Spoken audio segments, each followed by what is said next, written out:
बच्चों कल आप लोगों को जो एल्केन का लेक्चर अपलोड हुआ था उसमें कुछ वॉइस प्रॉब्लम हो गई थी, तो पहले मैं आपको उसको सही करके दोबारा पढ़ा दे रहा हूँ, फिर कल आपको एल्कीन वाला लेक्चर मिल जाएगा। ठीक है, तो गलती वहाँ पे आवाज़ बड़ा चली गई थी जब हम लोग पढ़ रहे थे एल्केन का फॉर्मेशन पढ़ रहे थे from oxygen containing compound. Oxygen containing compound से जब हम लोग एल्केन का रिडक्शन पढ़ रहे थे कैसे बनाएंगे एल्केन को, तो इसमें कोई संदेह नहीं है कि आगे से पीछे जा रहे हो तो रिडक्शन तो कराना पड़ेगा। यहां भी बच्चों हम लोग इस्तेमाल करते हैं रेड फास्फोरस प्लस HI, और इसकी बेटा स्पेशलिटी ये है, ये ऑक्सीजन कंटेनिंग फंक्शनल ग्रुप को रिड्यूस कर देता है एल्केन में, इसीलिए बेटा मैं इसको नाम देता हूं एल्केन प्रेमी। ये एल्केन प्रेमी है, ये ऑक्सीजन कंटेनिंग कंपाउंड को रिड्यूस कर देता है बच्चों एल्केन में। Okay, oxygen containing compound for example alcohol आप ले सकते हैं, आप ईथर ले सकते हैं, आप कार्बोनिल कंपाउंड ले सकते हैं, आप बच्चों एसिड ले सकते हैं, और आप एसिड डेरिवेटिव ले सकते हैं। बस एसिड डेरिवेटिव बेटा एक बात ध्यान रखिएगा, आप एसिड क्लोराइड ले सकते हैं, आप ईस्टर ले सकते हैं, आप एनहाइड्राइड ले सकते हैं, लेकिन बच्चों आप एमाइड नहीं ले सकते। क्यों नहीं ले सकते अभी आपको पता चल जाएगा। ठीक है, Cl लगाओगे तो एसिड क्लोराइड, OR लगाओगे तो ईस्टर, OCOR लगाओगे तो एनहाइड्राइड बन जाएगा, NH2 लगाओगे तो एमाइड, लेकिन अपन को एमाइड नहीं लेना है। अब हमने बच्चों इस पे डाला रेड फास्फोरस प्लस HI, ये हमारा एल्केन प्रेमी है। देखो पहले किताबी तरीके से बताते हैं। किताबी तरीका कहता है कॉन्टिन्यूअस चेन में जितने कार्बन हैं आप उतने कार्बन का एल्केन बना दो। फॉर एग्जाम्पल R एक H को लेगा, RH एल्केन बन जाएगा। ये R अलग है, ये R अलग है, दोनों कॉन्टिन्यूअस नहीं है, ये अपना एल्केन में बदल जाएगा H को लेकर, और ये अपना एल्केन में बदल जाएगा H को लेकर। ये CO रेड्यूस हो जाएगा CH2 में, एल्केन बनेगा। R और C ये दोनों कॉन्टिन्यूअस है, तो ये बच्चों जब एल्केन में बदलेगा तो RCH3 में बदल जाएगा। वैसे ये भी बच्चों किससे बदल जाएगा, RCH3 में। तो ये तो किताबी तरीके से हम लोगों ने किया कि कॉन्टिन्यूअस कार्बन जितने भी हों उतने कार्बन का हम एल्केन बना देंगे। अच्छा, इससे लेकिन मजा नहीं आता है। मजा बच्चों हम लोग करेंगे, रिडक्शन का मतलब होता है एडिशन ऑफ हाइड्रोजन। हम लोग क्या करेंगे, इसमें हाइड्रोजन को ऐड करेंगे। अब सुनना, अपन को ऐसे बॉन्ड काटने हैं कि सारे ऑक्सीजन खत्म हो जाए, सिर्फ कार्बन कार्बन बचे। ठीक, अब देखना, आपने इस बॉन्ड को काटा, एक H इसको दिया, एक H इसको दिया, RH एल्केन बन गया। ईथर है, बॉन्ड काटा, एक H इसको, एक H इसको, ये एल्केन में बदल गया, ये बदल गया एल्कोहल में, हमें चाहिए एल्केन। फिर बॉन्ड कटा, एक H इसको, एक H इसको, तो ये भी RH एल्केन में बदल गया, ये भी R-H एल्केन में बदल गया। ये कार्बोनिल कंपाउंड है, एक बॉन्ड काटेंगे तो एल्कोहल मिलेगा, हमें एल्केन बनाना था, दोनों बॉन्ड कटेंगे, 2H इधर, 2H इधर, CO group convert into CH2 group. ठीक है, अब हम लोग आते हैं एसिड में। समझना बेटा, ये बॉन्ड कटा, एक H इसको, एक H इसको, ठीक, ये बदल गया एल्डिहाइड कार्बोनिल कंपाउंड में, ये काटा, 2H इधर, 2H इधर, एक पहले से था तो 3 हो गए, RCH3 एल्केन में बदल गया। RCOG बिल्कुल वैसे होगा, बॉन्ड कटेगा, एक H, एक H, ये कटा, 2H इधर, 2H इधर, एक पहले से था 3, RCH3 बन गया। तो बॉन्ड काटकर जब हम लोग H को बांटते हैं ना, तो एक फीलिंग आती है कि हम लोग ऑर्गेनिक पढ़ रहे हैं। अगर किताबी तरीके से करेंगे, जितने कार्बन कॉन्टिन्यूअस हो उतने कार्बन का एल्केन बना दो, तो ये फीलिंग नहीं हुई, ये रट्टाफिकेशन हो गया। ओके, तो लास्ट लेक्चर में ये आवाज चली गई थी, आप इसको नोट कर लीजिएगा। ठीक है बच्चों, अब एक बात और सुनिए, अगर एमाइड ले लेते हैं तो क्या होता है? मैं उम्मीद करता हूं आपने इसको लिख लिया होगा। Red phosphorus plus HI alkane प्रेमी होता है, बॉन्ड काटते रहिए, HH को बांटते रहिए, आपका एल्केन बन जाएगा। ठीक है, आप जा देखना बेटा। अगर मान लीजिए हम लोग एमाइड ले लें तो होगा क्या बेटा? जैसा कि आपको मालूम है रेड फास्फोरस प्लस HI सिर्फ ऑक्सीजन कंटेनिंग फंक्शनल ग्रुप को रिड्यूस करता है। अब बच्चों ऑक्सीजन एमाइड के पास क्या होगा? ऑक्सीजन कंटेनिंग ग्रुप भी है और नाइट्रोजन कंटेनिंग ग्रुप भी है। तो जब हम लोग इस पर रेड फास्फोरस प्लस HI को डालते हैं तो ये ऑक्सीजन कंटेनिंग फंक्शनल ग्रुप को रिड्यूस कर देगा, इस लिंकेज को ब्रेक नहीं कर पाएगा, इसलिए हमको एल्केन नहीं, हमको प्राइमरी एमीन मिलती है। तो दिस इज एन एक्सेप्शन मान सकते हो, और अगर समझ लो तो आपको एक्सेप्शन नहीं लगेगा ऐसा क्यों हो रहा है। तो एमाइड में अगर रेड फास्फोरस प्लस HI डालते हैं तो हमको बच्चों एल्केन नहीं प्राइमरी एमीन मिलता है। ओके, तो ध्यान रखिएगा रेड फास्फोरस प्लस HI। ये थोड़ा सा आवाज चली गई थी तो मैंने इसको दोबारा पढ़ा दिया। इसके बाद क्लीमेंसन में भी बच्चों आवाज चली गई थी। तो आइए ऑक्सीजन कंटेनिंग से एल्केन बनाने का एक जनरल तरीका आपने पढ़ा, अल्कोहल, ईथर, कार्बोनिल, एसिड और उसके डेरिवेटिव्स। अब मैं आपको दो एक्सक्लूसिव तरीके बताऊंगा रिडक्शन के जो सिर्फ कार्बोनिल ग्रुप को एल्केन में रिड्यूस करेंगे। एक तो ये हो गया, तो सबको कर रहा है रिड्यूस। दो स्पेशल बताएंगे जो सिर्फ कार्बोनिल को रिड्यूस करेगा एल्केन में, मैं इसको हटाना चाहूंगा। ओके, सुनना बेटा, वो दो बच्चों कौन से हैं देखना। कार्बोनिल ग्रुप को हम रिड्यूस कराएंगे, रिडक्शन का मतलब है एडिशन ऑफ हाइड्रोजन। तरीका बच्चों अभी भी वही होगा, बॉन्ड कटेगा, 2H इधर 2H इधर। अब की बार हम लोग रेड फास्फोरस प्लस HI नहीं ले रहे हैं, दो स्पेशल रिड्यूसिंग एजेंट लेंगे। एक है क्लीमेंसन रिडक्शन और दूसरा है वुल्फ किश्नर रिडक्शन।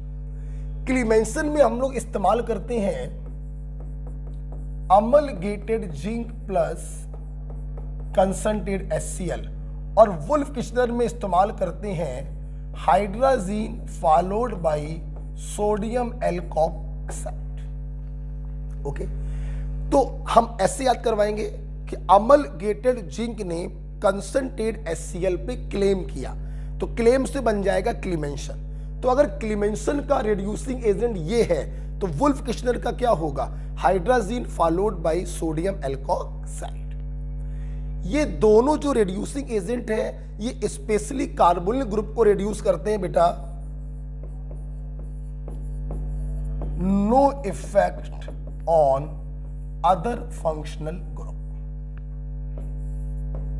जैसे एसिड डेरिवेटिव, अल्कोहल, ईथर, उन पर कोई फर्क नहीं पड़ेगा, सिर्फ कार्बोनिल ग्रुप को रिड्यूस करेंगे एल्केन में। क्लियर? अच्छा, इसको समझाने के लिए आपकी कॉपी में हमने दो एग्जाम्पल लिए हैं। हाँ, आप देखिए अगले पेज पर दो एग्जाम्पल लिखे हुए हैं, जो लिखना हो आप लिख लेना। क्लीमेंसन रिडक्शन और वुल्फ किश्नर रिडक्शन सिर्फ कार्बोनिल ग्रुप को रिड्यूस करता है एल्केन में, दूसरे फंक्शनल ग्रुपों पर कोई इफेक्ट नहीं पड़ता। जैसे समझाने के लिए एग्जाम्पल मैंने लिए हैं, ये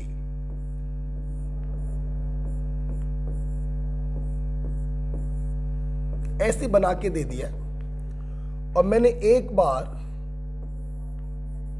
इस पर ये डाला है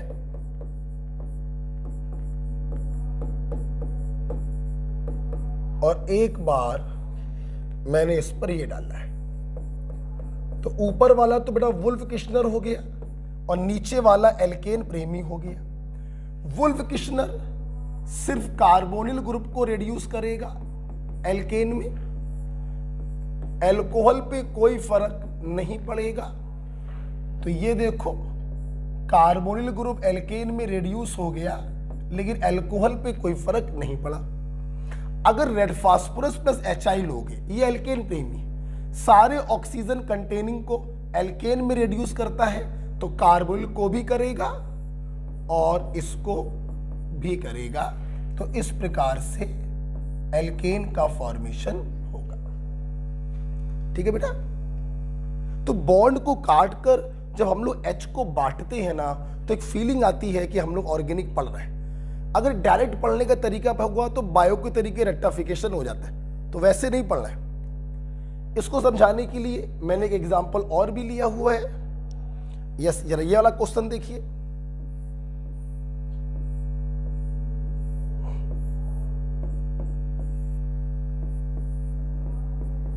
और अब की बार मैंने क्या किया है समझाने के लिए, 3 आपको दिखाए हैं। रेड फास्फोरस प्लस HI लिया है, हाइड्राजीन विद सोडियम एल्कोक्साइड लिया है, और अमलगेटेड जिंक प्लस कंसंट्रेट HCl लिया है। अब देखना सब लोग, देखना पहला वाला एल्केन प्रेमी है, सारे ऑक्सीजन कंटेनिंग फंक्शनल ग्रुप को रिड्यूस करेगा। आपको चुपचाप एक एल्केन मिल जाएगा। ये देखिए, ये बच्चों वुल्फ किश्नर रिडक्शन है, सिर्फ कार्बोनिल ग्रुप को रिड्यूस करेगा, अल्कोहलिक ग्रुप पे कोई फर्क नहीं पड़ेगा।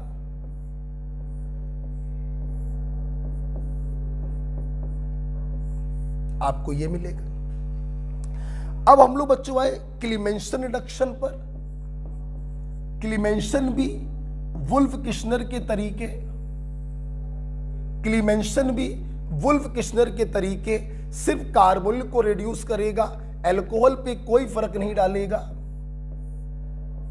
और आपने बच्चों ये बना दिया।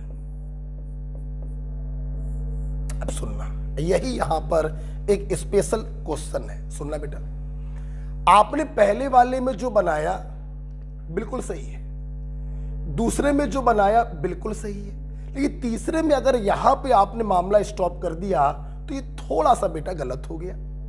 अब बच्चे सोचेंगे सर आपने तो बताया था कि क्लीमेंसन जो है स्पेसिफिकली कार्बोनिल ग्रुप को रिड्यूस करता है, दूसरे फंक्शनल ग्रुप पे कोई प्रभाव नहीं पड़ता। बात बिल्कुल सही है। दिक्कत क्या है सुनिएगा, वुल्फ किश्नर का जो मीडियम होता है वो बेसिक होता है, alkoxide is the base.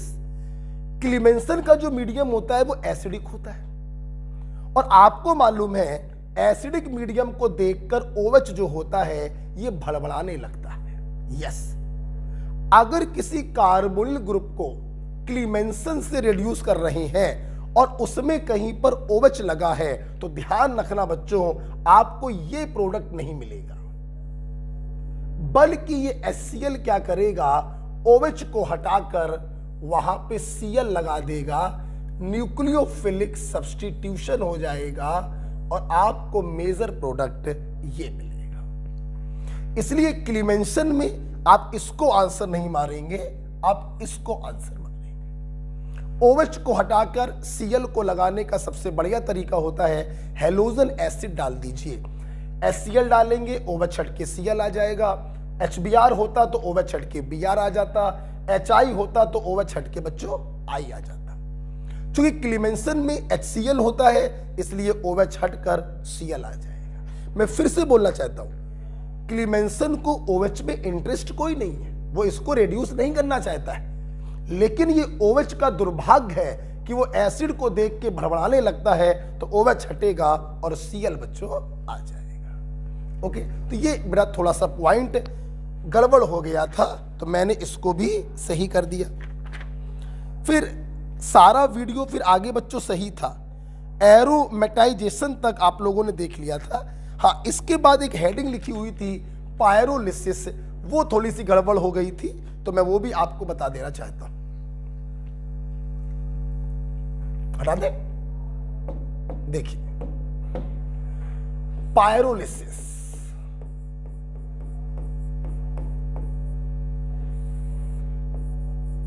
Pier माने हीट, लिसिस माने ब्रेकिंग। जब किसी बड़े मॉलिक्यूल को गर्म करके छोटे छोटे फ्रैक्शन में तोड़ते हैं तो इस फिनोमिना को हम लोग पायरोलिसिस, थर्मोलिसिस या क्रैकिंग के नाम से जानते हैं। यस, जैसे तो बिग मॉलिक्यूल या बिग हाइड्रोकार्बन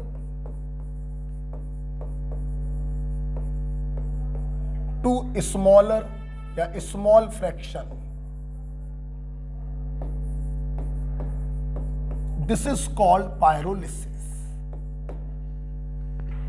ठीक, जैसे मैंने मान लीजिए यहां पर प्रोपेन लिया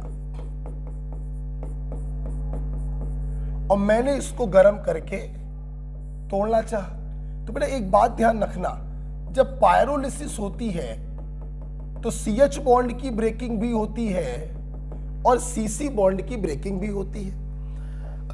अगर बेटा CH बॉन्ड की ब्रेकिंग हुई तो HHS2 निकल गया, बीच में डबल बॉन्ड आ गया।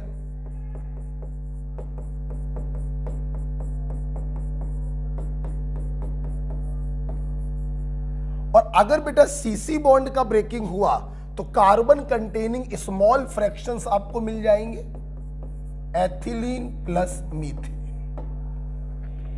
तो पायरोलिसिस का मेन मोटो होता है बड़े मॉलिक्यूल को छोटे छोटे मॉलिक्यूल्स में ब्रेक करना। और मैं आपको यह भी बताना चाहता हूं, जब भी किसी एल्केन को ब्रेक करते हैं एक्चुअली में हमको मिक्सचर प्राप्त होता है। अगर कोई ऑप्शन हो कि ऑल ऑफ दीज, तो आप ऑल ऑफ दीज लगा दीजिएगा। अब मान लीजिए कोई ऑल ऑफ दीज वाला ऑप्शन नहीं है तो कैसे टिक करेंगे, तो हम आपको एक तरीका बता रहे हैं। पायरोलिसिस में कंजर्वेशन ऑफ एटम पर ध्यान रखिएगा। जितने एटम रिएक्टेंट साइड पर बिगर मॉलिक्यूल के पास हो उतने ही एटम सारे स्मॉलर के पास भी होने चाहिए। आप ये देखिए, 3 कार्बन 3 कार्बन, 3 2 5 और 3 8 हाइड्रोजन, 3 और 1 4, 2 6 और 2 8 हाइड्रोजन। नीचे वाले में देखिए, 3 कार्बन 2 और 1 3 कार्बन, 8 हाइड्रोजन, 2 2 4 और 4 8 हाइड्रोजन। अगर ऑल ऑफ दीज का ऑप्शन होगा तो वो टिक करेंगे, अगर वो नहीं है तो हम लोग फिर कंजर्वेशन ऑफ एटम लगाकर जो सही लगे उसको टिक कर देंगे। तो पायरोलिसिस का मेन मोटो है एक बड़े हाइड्रोकार्बन को छोटे छोटे फ्रैक्शंस में तोड़ना, दिस इज कॉल्ड पायरोलिसिस।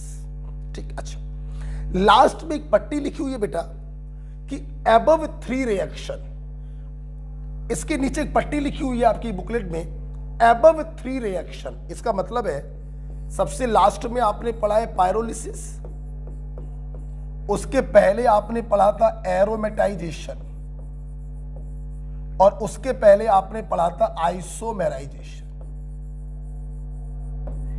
ये जो 3 रिएक्शन बच्चों हैं, आइए एक बार रिवाइज करा दें आपको।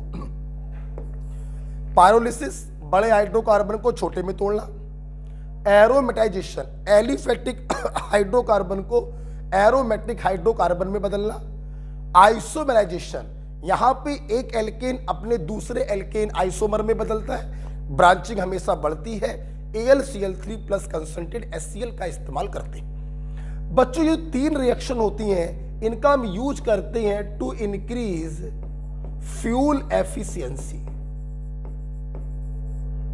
हम लोग जब अपने आम जीवन में जो फ्यूल इस्तेमाल करते हैं, पेट्रोल, डीजल या केरोसिन ऑयल, अब भविष्य में हमसे पढ़ेंगे, ये सब के सब बच्चों हाइड्रोकार्बन होते हैं।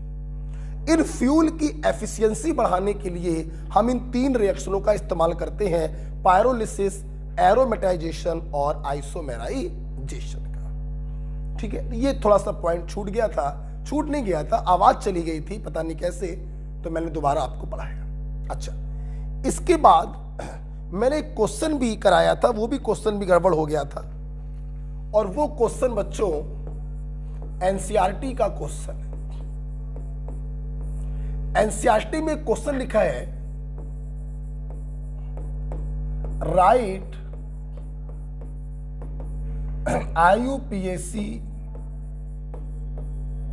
Name of tetra tertiary butyl methane. ये क्वेश्चन आपका एनसीईआरटी में दिया हुआ है। देखिए बेटा, मीथेन सबको मालूम है क्या होता है, CH4 होता है। हमने क्या किया, इसके चारों HO को हटाया, इसकी 4 वैलेंसी फ्री हुई और चारों वैलेंसी पर हमें टर्सरी ब्यूटाइल ग्रुप लगाना है। आपने IUPAC में हमसे सीखा होगा टर्सरी ब्यूटाइल का मतलब ये फ्री वैलेंसी टर्सरी कार्बन पे होगी और टोटल कार्बन होंगे 4, टर्सरी ब्यूटाइल। इसको आपको इसकी चारों वैलेंसी पे अटैच करना है। तो एक टर्सरी ब्यूटाइल, दूसरा टर्सरी ब्यूटाइल, तीसरा टर्सरी ब्यूटाइल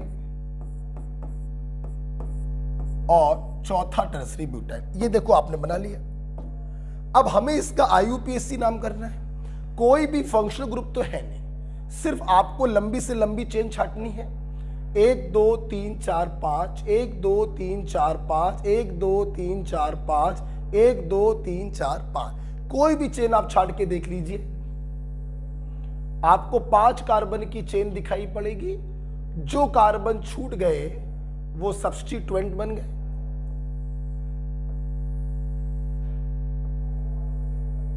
ठीक, बात करेंगे नंबरिंग की। सिमेट्रिकल मॉलिक्यूल है बच्चों, कहीं से भी नंबरिंग करेंगे, नंबर सेम मिलने हैं तो कहीं से भी नंबरिंग कर दीजिए। 5 कार्बन का root word pent, primary suffix a, secondary suffix कुछ है नहीं, कोई सीनियर फंक्शनल ग्रुप तो है नहीं। बारी आई सब्स्टिट्यूएंट की। हमारे पास 2 प्रकार के सब्स्टिट्यूएंट है, मिथाइल और हमारे पास ये टर्सरी ब्यूटाइल ग्रुप है। बच्चों आपने अगर IUPAC पढ़ी होगी तो आपको ध्यान होगा जो भी कॉम्प्लेक्स सब्स्टिट्यूएंट होते हैं हम उनके जर्नल नाम IUPAC नॉमेनक्लेचर में यूज कर सकते हैं। ये कॉम्प्लेक्स सब्स्टिट्यूएंट है, भारी भरकम सब्स्टिट्यूएंट है, आप इसके जर्नल नेम को IUPAC नेमिंग में इस्तेमाल कर सकते हैं। राइट। अब अगर इनका अल्फाबेटिकल कंपैरिजन हम लोग करें तो टर्सरी के लेटर्स कंपैरिजन में यूज नहीं होते, सेकेंडरी और टर्सरी के लेटर कंपैरिजन में यूज नहीं होते। आप मैथ्स में लिखिए या TER टर्सरी लिखिए, इनके लेटर कंपैरिजन में यूज नहीं होंगे। M का कंपैरिजन B से हुआ, पहले B आता है इसलिए पहले टर्सरी ब्यूटाइल लिखा जाएगा, 2 लगे हैं तो 3,3 डाई टर्सरी ब्यूटाइल। आप यहां पे TER भी लिख सकते हैं। और मिथाइल ग्रुप लगे हुए हैं 2,2,4,4 tetra methyl pentane. Yes, this is the IUPAC name. Okay बेटा, तो इस प्रकार से थोड़ा सा आपका डिस्टर्ब हो गया था एल्केन, वो मैंने आप लोगों को पढ़ाया। ठीक है, ये आज आप कर लीजिएगा। आज आप लोगों को हो सकता है आयनिक इक्विलिब्रियम के वीडियो सॉल्यूशन भी मिल जाए। कल आपको लेक्चर मिलेगा एल्कीन का, 2 घंटे का पूरा लेक्चर कल आपको मिलेगा। ठीक है बेटा, अच्छा।